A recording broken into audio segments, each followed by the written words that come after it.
So is the worst behind us, or is it yet to come? One of my next guests says we've already seen a series of mini recessions across different sectors, while the other says a broad but shallow contraction is likely ahead of us. Let's talk about it now with Julie Biel, chief market strategist at Kayne Anderson Rudnick and a CNBC contributor, and Jay Bryson, Wells Fargo's chief economist. Welcome to you both. Jay, are you the one anticipating a downturn still?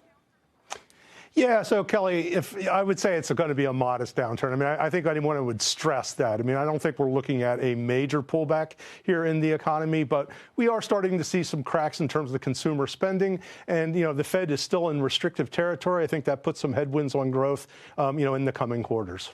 All right. So what would you say that implies for, not that it's where you kind of have to make your calls, Jay, but so those expecting Fed rate cuts and maybe the March timeframe, are they right? But are they right because of the slowing economy?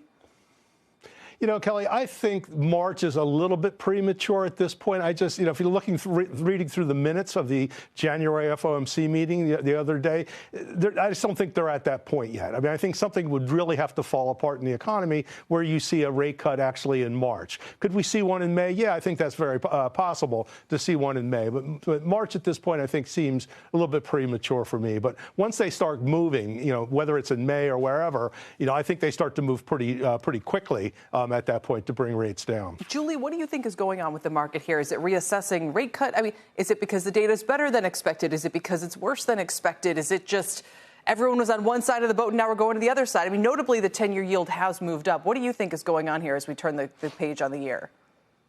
I think looking at the minutes, it's pretty clear that rate cuts in March, I agree, are pretty unlikely. If something really falls apart, that's probably going to be what drives the rate cut. And that's not good for equity markets, right, broadly speaking.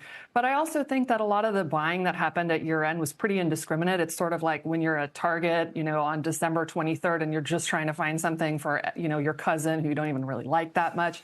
It's just buy whatever you can. And now I think people are recognizing that they need to be a little bit more discerning, particularly if interest rates remain a little bit higher and longer than we're expecting. And so I think people are looking back at what they own, and I think it's really the time to be very careful and selective about quality. It's so hard to predict what's going to happen. Think of where the Fed governors are right now for 2025. You have one of them at 5.5, and you have one at 2.5, right? So they're going to be very data dependent, and there's not really broad consensus on where rates are going with them. And I think, Julie, I tend to think of you as looking for like idiosyncratic stocks. So where are you on the Mag 7 or the Lag 7 or whatever we want to call them?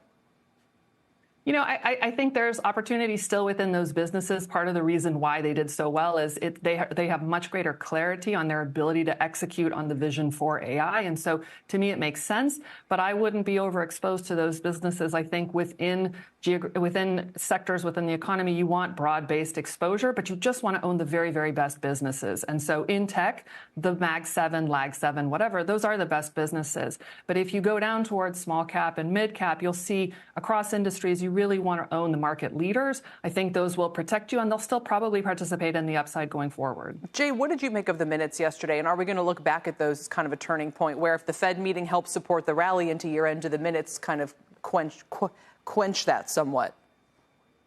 Yeah, I think so. I mean, at this point, Kelly, I think they're very much in a pivoting sort of mode, right? And I think that, the question is, how fast do they pivot? And again, what Julie was talking about, what I was talking about earlier, it's just hard to see them pivoting between now and March unless something just completely falls apart.